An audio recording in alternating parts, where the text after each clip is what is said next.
এই ফুলগুলোকে কে কে চেনেন বলেন তো? গ্রাম বাংলায় খুবই পরিচিত এই ফুলটির নাম কুমড়ো ফুল।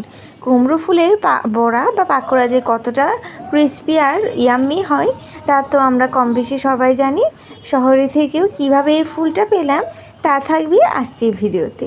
আমি এই কুমড়ো ফুলের পাকোড়া বানানোর জন্য প্রথমে একটা বলে নিয়েছি পরিমাণ মতো চালের গুঁড়ো, কিছুটা পরিমাণ ময়দা, দিয়ে দিলাম স্বাদ মতো লবণ, শুকনো মরিচ, সামান্য পরিমাণ ধনিয়া গুঁড়া এবং সামান্য পরিমাণ হলুদ গুঁড়ো এবং পরিমাণ মতো পানি মিশ্রিত করে আমি এই একটা ব্যাটার তৈরি করে নিলাম। এবার কুমড়ো ফুলগুলোকে আমি ভালো করে ধুয়ে নিয়েছিলাম আগে থেকে। এবার এই ব্যাটারে ডুবিয়ে আমি কুমড়ো ফুলগুলোকে ভেজে নেব।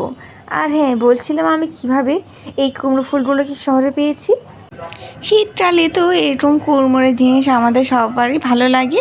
শীতের সন্ধ্যা চাঁদের খেতে তো জাস্ট খুবই ভালো লাগে। সেদিন একটা দোকানে পাশ দিয়ে যাচ্ছিলাম, হঠাৎই চোখে পড়লো এই কুমড়ো ফুলটি। আমি দেরি না করেও যেই দেখা সেই কাজ আমি কিনে ফেললাম। এইখানে ওরা এই কুমড়ো ফুলগুলোকে আটি আকারে বিক্রি করছিল। প্রতি আটি 20 টাকা করে মনে হয় নিয়েছিল, আমার ঠিক খেয়াল নেই।